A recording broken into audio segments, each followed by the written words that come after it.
Cette semaine, à RPM, deux voitures à caractère sportif, la Mazda MX-5 et la Subaru BRZ. Gamme de prix, on n'arrête pas de dire que c'est accessible, ces voitures-là. À quel point ça l'est? Entrons dans le vif du sujet quand même. La BRZ, c'est celle qui a le prix de départ le plus bas entre les deux modèles. Ça commence à 35 200 avec différentes options, là, différentes versions, c'est-à-dire on peut se rendre à 42 000, mais le prix de notre version à l'essai, TS, manuel, sans aucune option, on est à 39 700 $. Donc, tout juste en bas de la barre des 40 000 $. Quand même. Et Ouais. pour un Mazda, maintenant, avec la MX-5, stratégie de commercialisation qui est différente, on a des MX-5 décapotables, des MX-5 avec des toits rigides également. RF, là, qu'on RF, appelle. voilà, et on voit justement la gamme de prix qui est plus large. On commence à 38 300 $ et on peut se rendre jusqu'à 48 800 $ quand même.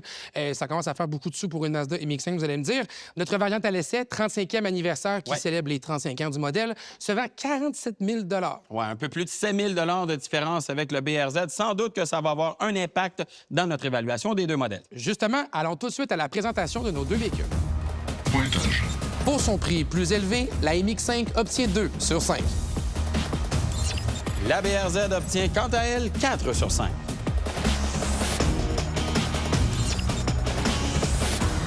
Quand on regarde les deux véhicules, on se rend bien compte que la BRZ est plus grosse que la MX-5. Oui, et pourtant, c'est pas un gros véhicule à la base, la Absolument Subaru pas. BRZ. Ça prouve à quel point la MX-5, elle est petite. Fidèle à ses origines, quasiment. Bien là. sûr. C'est une voiture deux places, premièrement. Et parlant des places, elles sont très loin de l'essieu à l'avant. Oui. On est vraiment reculé, on est placé proche de l'essieu à l'arrière. Très typique de véhicule propulsion, typique de véhicule japonais aussi à vocation sportive. Et ça, ben, on le voit aussi sur le capot à l'avant. On a un long capot qui descend Oui. aussi vers l'avant, très large aussi. Oui. Donc, on est loin du capot, mais on est très proche de l'essieu à l'arrière. Oui. Ça fait en sorte que c'est un véhicule qui a des proportions assez uniques. Assez unique dans le marché. Les roues en avant aussi qui sont vraiment repoussées vers l'extrémité du véhicule.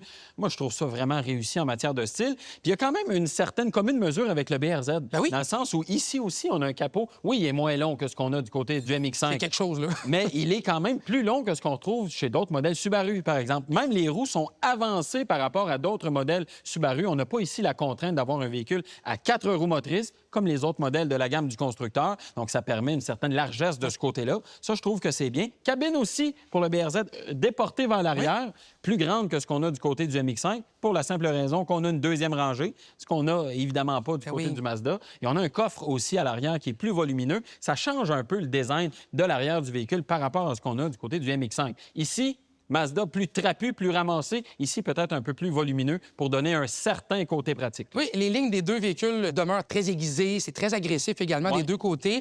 On a une édition 35e anniversaire avec nous pour la MX-5, une édition qui vient tout juste d'arriver d'ailleurs. Oui. On a une couleur rouge artisan qu'on retrouve uniquement dans cette variante dans la gamme des MX-5, qu'on peut retrouver dans le CX-90 toutefois chez Oui, Mazda. ben oui. On a également le toit ici, un toit souple qui est de couleur beige. là. Oui. Personnellement, je trouve que la combinaison fait un peu vieillot. Ah!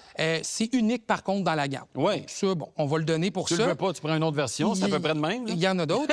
On a aussi l'écusson de l'autre côté, 35e anniversaire, avec le numéro de série du véhicule et les jantes de 17 pouces avec un fini brillant là, qu'on n'a pas également dans l'ensemble de la gamme. Moi, tu vois, quand je la regarde, je me dis, Mazda a ajouté un petit côté mature, un petit côté un peu plus chic à la MX-5, qui a des proportions très sportives, des éditions même qui sont plus sport dans leur apparence, mais ici, on y va vraiment du côté chic. Moi, je trouve ça vraiment réussi. J'aime vraiment la combinaison. Ça nous amène ailleurs là, dans l'histoire de la D'ailleurs, MX-5. je pense qu'on cible aussi bien les gens qui aiment les voitures décapotables, hein, parce que c'est uniquement offert dans la version avec le toit décapotable. Oui. Donc, c'est sûr et certain qu'on vient peut-être effectivement raffermir un peu le côté sophistiqué Oui. là, de la MX-5. Alors que du côté du BRZ, c'est vraiment, on vise les jeunes, carrément. Moi, je préfère ça. C'est mieux, ça. Ici, la version TS, Oui. version assez sport. TS, ça veut dire Tuned by STI. Et on la remarque avec les écussons à l'avant, mais aussi les roues noires pour cette version-là. Étrier de frein de couleur dorée, des gros freins aussi, qui devraient quand même avoir des bonnes performances en matière de force de freinage. Roue de là. 18 pouces aussi, Oui. un peu plus gros que ce qu'on a avec la MX-5. Oui, ça peut faire quand même une différence. Mais il faut noter que chez Subaru, on joue la carte des éditions spéciales. Pour 2025, on avait l'édition Murasaki avec des roues à peu près de la même couleur que celle de la MX-5. Il y avait des accents blancs dessus aussi. Oui. Oui. Avec un aileron aussi à l'arrière, puis on y va avec ces versions-là pour dynamiser un peu l'offre de la gamme, parce qu'autrement, on est assez classique. Une version de base, une version automatique et cette version TS là, qui vient compléter la gamme. Avec le bleu rallye qu'on on aime chez Ben Subaru, oui, couleur qu'on absolument. connaît très bien du constructeur. Ouais. Parlons de la peinture, justement, parce que le MX-5... Ou l'absence de peinture. Ah, c'est décevant. Vraiment décevant. On a une peinture très, très mince sur le véhicule. Ouais. Une des plus minces, celle qu'on a mesurée jusqu'à maintenant. Ouais. Véhicule qui a des pièces en aluminium, capot, Oui. aile en aluminium, mais ça reste que la peinture est définitivement plus rassurante du côté de Subaru. Là. Ouais, on a plus d'épaisseur de ce côté-ci. Je dirais pas que c'est exceptionnel, Non. c'est dans la moyenne, disons. Et en matière d'assemblage, c'est bon et d'ailleurs très comparable pour les deux véhicules. Pointage. Mais la Subaru BRZ prend l'avance ici avec 8 sur 10. Tandis que la MX-5 tire de l'arrière et obtient 7 sur 10. On est de retour à RPM et bien qu'on ait des véhicules qui visent la performance, on n'a pas des bombes non plus, mais on devrait quand même avoir du plaisir derrière le volant. Oui, j'ai bien hâte d'aller voir ça, mais juste avant, on va aller regarder l'intérieur de nos deux véhicules. Allons-y.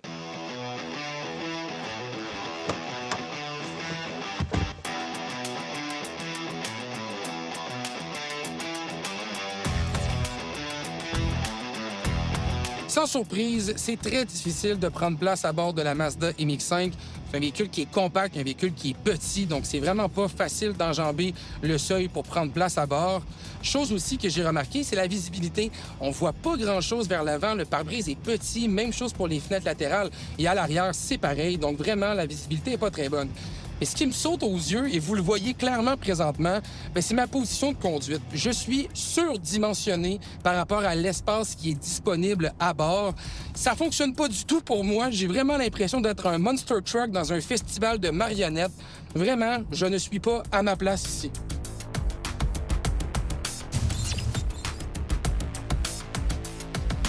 Sans surprise, c'est un peu difficile de monter à bord du Subaru BRZ, mais néanmoins moins difficile qu'à bord du Mazda MX-5. Et la belle surprise, c'est qu'en place, on a des sièges vraiment d'excellente qualité en raison des supports latéraux qui sont très bons, autant pour les jambes que pour le dos. Des réglages manuels, mais beaucoup d'amplitude, même en hauteur. Donc ça, c'est vraiment très bien pour ça. Et on connaît la réputation de Subaru en matière de visibilité. Très bon quand même vers l'avant, même si le toit est assez bas. On a une bonne vision vers l'extérieur. Même chose du côté latéral. Et à l'arrière aussi, les piliers sont minces, donc ça permet d'avoir une très bonne visibilité et des angles morts qui sont réduits. Parlons de l'ergonomie à bord du Mazda MX-5. Les commandes de climatisation sont bien placées, mais on a encore la fameuse molette de sélection ici pour naviguer à travers le système d'infodivertissement. Déjà que je me sens pris à bord de la cabine, ça ajoute encore de la lourdeur dans la manipulation.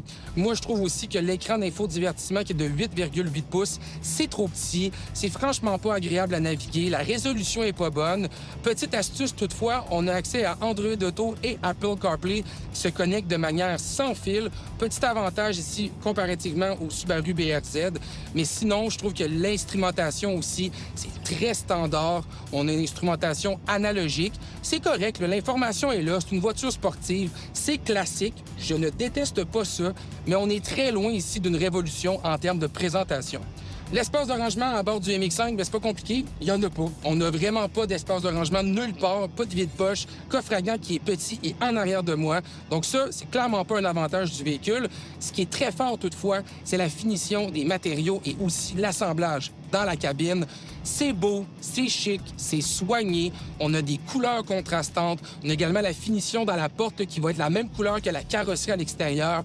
Franchement, très joli. Et on a un avantage définitif ici comparativement à la Subaru BRZ.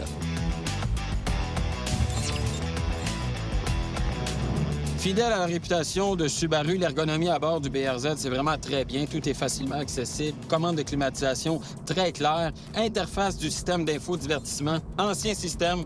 Écran de 8 pouces. Vraiment rien de révolutionnaire ici. Apple CarPlay, Android Auto, ça se fait de manière filaire uniquement. Donc, je pense qu'on serait dû pour avoir une bonne mise à jour de ce système. On est rendu là quand même avec un prix quand même assez élevé pour un véhicule aussi petit. Et instrumentation, ce que je trouve le fun, c'est la présentation. Ça ressemble à un moteur Boxer et c'est une instrumentation numérique complètement. Gros contour, vitesse bien affichée, tout est facilement lisible. Change de présentation aussi quand on met le mode de conduite sport. Donc ça, c'est bien. Avantage ici, je pense, par rapport au Mazda MX-5 qui est plus classique à ce chapitre. Si je vous parle maintenant d'espace de rangement, pas vraiment très généreux. On a un peu d'espace dans les portières, dans le coudoir central aussi. Et parlant de la coudoir, pour une personne avec ma position de conduite, difficilement accessible et il est aussi plus bas que celui qu'on a dans la portière. Donc, un peu difficile pour améliorer le confort de ce côté-là. Qualité de finition, maintenant, c'est assez drap, pas beaucoup d'accent de couleur. Ça, je pense que ça manque. Les matériaux, c'est quand même un peu bon marché là, quand on touche. Heureusement, tout est bien assemblé. Quand même, ça, c'est fait avec sérieux. Pointage. En raison de son espace supérieur, la BRZ obtient ici 8 sur 10. Tandis que la MX5 et son intérieur étriqué obtient 7 sur 10.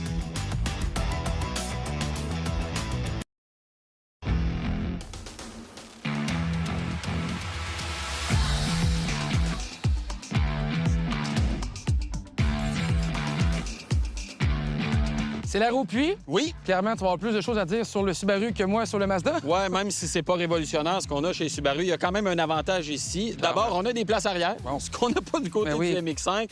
Bon, c'est difficile de prendre place à l'arrière. Là, le dossier des sièges avant va s'incliner, dégager un peu en L'assise, glissant vers ouais. l'avant, mais c'est quand même très complexe de s'y rendre. Puis une fois en position, écoute, il n'y a pas de place. Pour les adultes, là, c'est vraiment pas convenable comme espace. Il n'y a même pas de place pour la tête. Mais disons que pour des enfants ou des personnes de plus petite taille, ça peut dépanner. Ouais. Et même à ça, il y a un avantage là, par rapport au MX5 qui a tout simplement pas de place. Oui, exact. Puis on a même des ancrages aussi pour installer des sièges d'appoint en bord de la Subaru BRZ.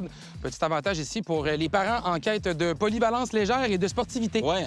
Par contre, toi, tu as un toit. Oui, un toit qui peut se rabattre au complet. Système très simple, une petite poignée qu'on enlève à l'avant. Ben oui. On repousse le toit et c'est réglé. Moi, je préfère ça à des systèmes électriques. Ouais. Je trouve ça encore plus simple, plus rapide, c'est plus léger aussi. On pourrait penser que c'est un désavantage que ce soit manuel, mais pas du tout. Dans ce cas-là, c'est bien plus le fun. Vraiment. Et est-ce que c'est aussi facile de le ramener? Absolument. On fait que le prendre de l'autre côté, il y a une autre poignée et on le ramène à l'avant. Merci, bonsoir, c'est On clique réglé. ça, puis c'est Donc fini. ça, c'est simple, mais il faut bien sûr parler de l'espace. C'est pour 2 personnes et des personnes de petite taille. Là. Ça reste très, très restreint dans la cabine. Inhérent à la configuration du Bien véhicule, sûr. évidemment. Et ce qui est inhérent à la configuration du véhicule, c'est aussi l'espace de chargement. Oui. On a un avantage pour le BRZ. On accède au coffre avec un bouton qui est vraiment facile d'accès. Le couvercle du coffre se lève. On a de l'espace de chargement quand même convenable pour un véhicule de cette taille, 178 litres. C'est pas très haut comme espace, mais on a beaucoup de profondeur. Et en plus, on peut rabattre le dossier de la banquette à l'arrière. Ça se fait d'un seul pan, OK, mais ça nous donne quand même une bonne longueur pour des objets de plus grande dimension. Il y a un sac de golf qui peut rentrer dans la Subaru, ce qui n'arrivera pas avec le Mazda MX-5. On a juste 130 litres de disponible. C'est même limite pour une sortie dans une ferme agricole quelque part. Vous allez voir, c'est peu profond. Il faut vraiment limiter ce qu'on achète. Donc ça, là-dessus, je pense qu'il y a clairement un avantage pour la Subaru BRZ. Il en rate un autre, je pense.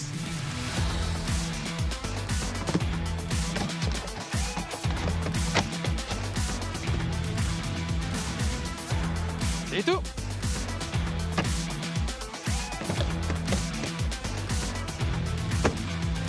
Bon, peut-être qu'on partira pas en camping bien loin, mais je suis quand même venu à bout de rentrer 5 bacs.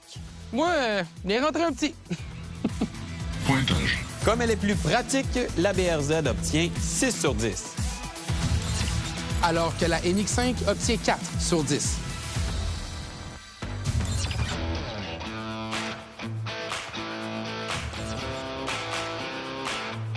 Parlons mécanique avec le Mazda MX-5.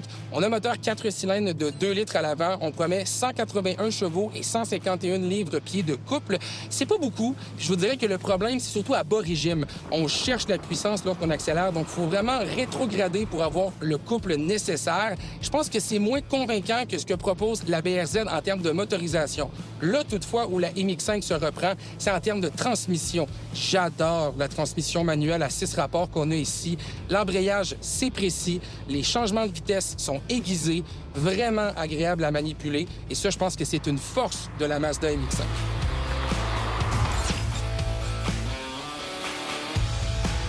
Parlons mécanique maintenant avec le Subaru BRZ. 4 cylindres, 2,4 litres, atmosphérique. On est à 228 chevaux, 184 livres-pieds de couple. Bonne amélioration quand même par rapport à l'ancienne génération. On a plus de puissance, plus de couple sur toute la plage des régimes moteurs. Ça, c'est vraiment bien. On prend plaisir même à l'exploiter.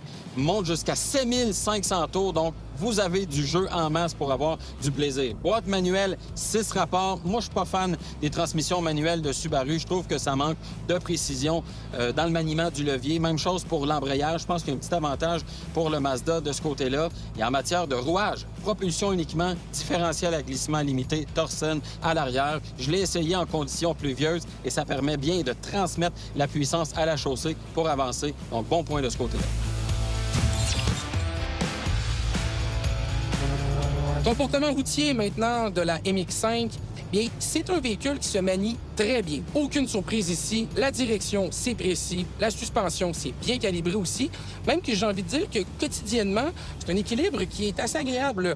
Pas trop ferme, pas trop dur, mais lorsqu'on attaque des courbes, le véhicule reste vraiment bien campé et ça, on aime ça. C'est la même chose aussi pour le freinage. C'est pas un gros véhicule, hein, la MX-5. Donc lorsqu'on applique les freins, on a une bonne puissance de freinage et on sent vraiment le véhicule stable, très rassurant derrière le volant. Chose toutefois qui me déplut, bien, c'est bien évidemment l'insonorisation. Bon, que voulez-vous? C'est un véhicule aussi avec une capote ici qu'on peut enlever, donc un véhicule décapotable. C'est sûr que ça n'aide pas l'insonorisation. On entend beaucoup les bruits de vent à l'extérieur, les bruits de roulement aussi. On entend beaucoup le moteur. C'est correct, ça, parce que c'est un véhicule sportif, donc ça me va de l'entendre. Mais je pense qu'on aurait pu clairement raffiner l'insonorisation générale à bord du véhicule. Parlons de la suspension maintenant du Subaru BRZ. Bien, sans surprise, c'est une suspension qui est quand même assez ferme, pas trop ferme. J'ai envie de dire qu'on a un bon équilibre de ce côté-là. Bon contrôle aussi de la caisse en courbe. On sent vraiment que le véhicule s'appuie dans la courbe. On se sent en contrôle, comportement très neutre. Ça, c'est bon. Direction extrêmement précise aussi. Ce que j'aime moins, c'est que le volant est incliné vers la porte du conducteur. Donc, ma main droite est plus proche de moi que ma main gauche. Assez particulier. Vraiment à essayer avant d'acheter le véhicule. Mais ça ne change rien au comportement de la direction qui, elle, est vraiment très précise. Les freins, cette version est équipée de freins Brembo. C'est très rapide. On sent aussi qu'on a une bonne force sous le pied. On sent l'ABS travailler, bonne rétroaction. Et c'est ça qui est le fun avec un véhicule comme ça. On veut savoir ce qui se passe pour avoir un plein contrôle du véhicule. Et avec le Subaru BRZ, bien, on l'a. Autre aspect qui nous donne une impression de connexion avec l'extérieur, c'est l'insonorisation. C'est vraiment pas la force du véhicule, mais je vous dirais que pour le type de produit, c'est tout à fait acceptable.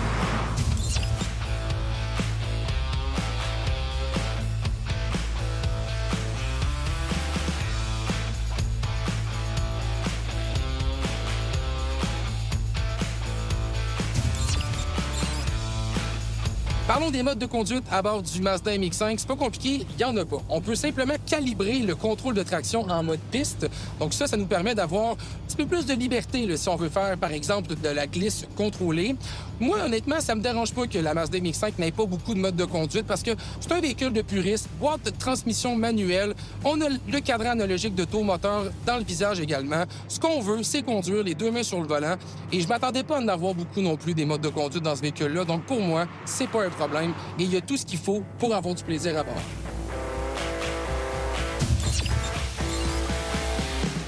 On n'a pas beaucoup d'options de mode de conduite pour paramétrer la BRZ. On sent qu'elle est toujours prête à réagir. On a le mode sport qu'on peut sélectionner ici au centre, va changer légèrement la calibration de l'accélérateur. Et on peut aussi sélectionner le mode piste sur le système d'antidérapage. Ça vous donne quand même un petit peu plus de liberté dans le dérapage contrôlé du véhicule. Ça augmente le plaisir qu'on a derrière le volant. Pointage. Pour sa mécanique un peu plus performante, la BRZ obtient 8 sur 10. De son côté, la MX-5 obtient 7 sur 10. À ce moment-ci de l'émission, la Subaru BRZ cumule 34 points et la Mazda MX-5, 27.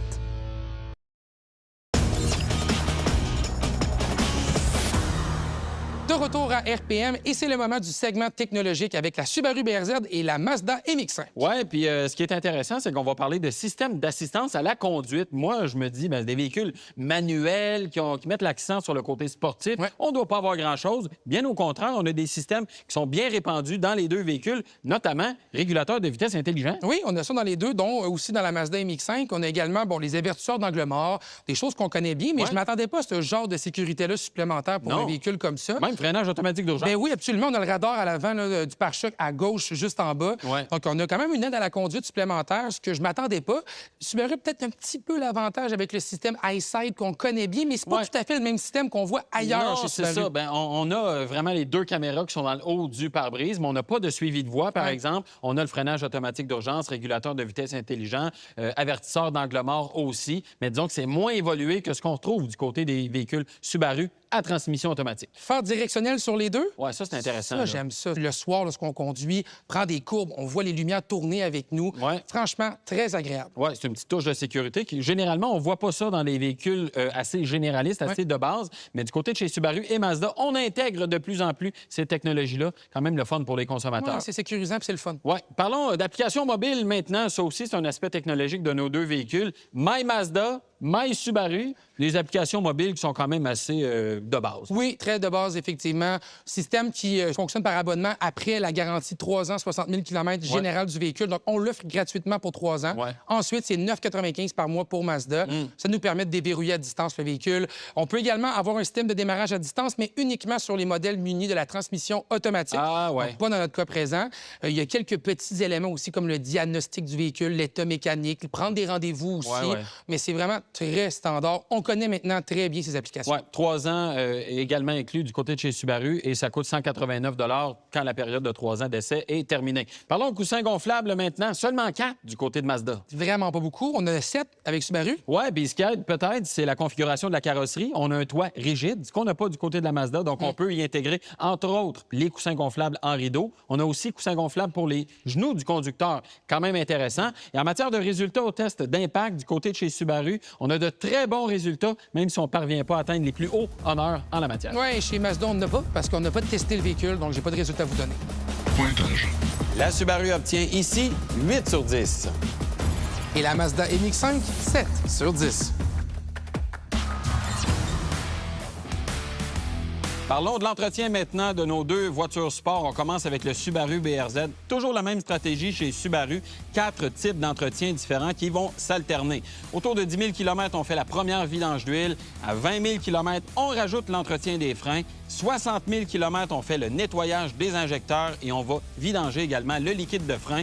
Il y a 100 000 km, c'est le plus gros entretien. On va remplacer les bougies et vidanger l'huile du différentiel. Tout ça donne sur 5 ans, 100 000 km, un coût de 3 800 $. Si on parle du remplacement des pneus maintenant, les Michelin Pilot Sport 4 vont coûter 1 620 $ à remplacer. Et pour ce qui est des freins maintenant, vous le savez, on a des freins de plus grande dimension, des étriers de freins Brembo. Ça paraît dans la facture. On est à 5 200 $ pièces et main-d'œuvre aux 4 roues. On accumule le tout sur 5 ans, 100 000 km. Ça nous donne un coût d'entretien total de 10 600 $, très élevé pour un véhicule de cette catégorie. Pointage. Ce coût de possession très élevé donne une note de 8 sur 15. Coup de possession maintenant avec la Mazda MX-5 et je vais commencer avec les changements d'huile qui se font sur une base assez régulière. On fait le changement d'huile à tous les 8000 km ou aux 6 mois. C'est la même chose aussi pour le nettoyage des freins qu'on fait aux 24 000 km ou aux 12 mois. Et pour le filtre à moteur, c'est 36 mois ou 56 000 km. Ce qui m'a le plus surpris, c'est le changement d'huile à transmission manuelle qu'on fait à tous les 48 000 km ou aux 24 mois. Donc quand même un cycle d'entretien assez intense avec la Mazda MX-5 et le coût total est à 3 600 $. Parlons maintenant des pneus de marque Bridgestone Potenza. On est à 1 300 $ pour l'ensemble de 4 et pour les freins, incluant les pièces et la main-d'œuvre, on est à 2 200 $. Ça nous amène donc un coût de possession total sur 5 ans, 100 000 km à 7 000 $, ce qui est moins onéreux que ce que propose la Subaru BRZ, mais clairement élevé pour un véhicule dans le segment. Pour toutes ces raisons, la Mazda MX-5 obtient 10 sur 15. On est de retour à RPM et notre match comparatif est quand même assez clair. Là. Il y a une avance pour le Subaru. Là. Oui, 50 points pour le Subaru jusqu'à présent contre 44 pour le Mazda. 6 points d'écart, ça risque d'être dur à rattraper. On va commencer ça avec la garantie, d'ailleurs. Oui, bien d'ailleurs, c'est un endroit où figure assez bien la Mazda parce qu'on a une garantie à kilométrage illimité. Oui. Donc, on a 3 ans pour la garantie générale, comme Subaru, mais Subaru, on est limité à 60 000 km, alors que chez Mazda, kilométrage est limité. Même principe pour le groupe motopropulseur. Un autre avantage, c'est contre la perforation. Oui. Parce que chez Mazda, on est à 7 ans kilométrage illimité, tandis que chez Subaru, on est à 5 ans kilométrage illimité. C'est pour ça, d'ailleurs, qu'on donne la note de 7 sur 10 à Mazda et 6 sur 10 à Subaru. Absolument. Je tiens à préciser que, tu sais, oui, c'est bien beau, le kilométrage illimité, là, Ouais. mais pour une voiture comme la MX-5, on roule pas beaucoup non plus. Si vous faites 40 000 km par année avec ça, envoyez-nous un courriel, s'il vous plaît. S'il vous plaît. Donc, voilà, oui, c'est un avantage, mais on s'entend que ça fait pas non plus une grande différence. Ça n'a pas le même impact que sur un CX-5, mettons. Voilà. Maintenant, on parle de fiabilité. Ouais. Là, c'est aussi un endroit où que la Mazda MX-5 s'en tire très bien. Là. Bien, écoute, on connaît cette mécanique-là Eh oui. depuis très, très longtemps. Un moteur Skyactiv 2 litres, très simple comme mécanique. Même les éléments à l'intérieur du véhicule, côté électronique, c'est vraiment très bon. Moi, c'est pas un véhicule qui m'inquiète du tout à plus long terme. Moi non plus.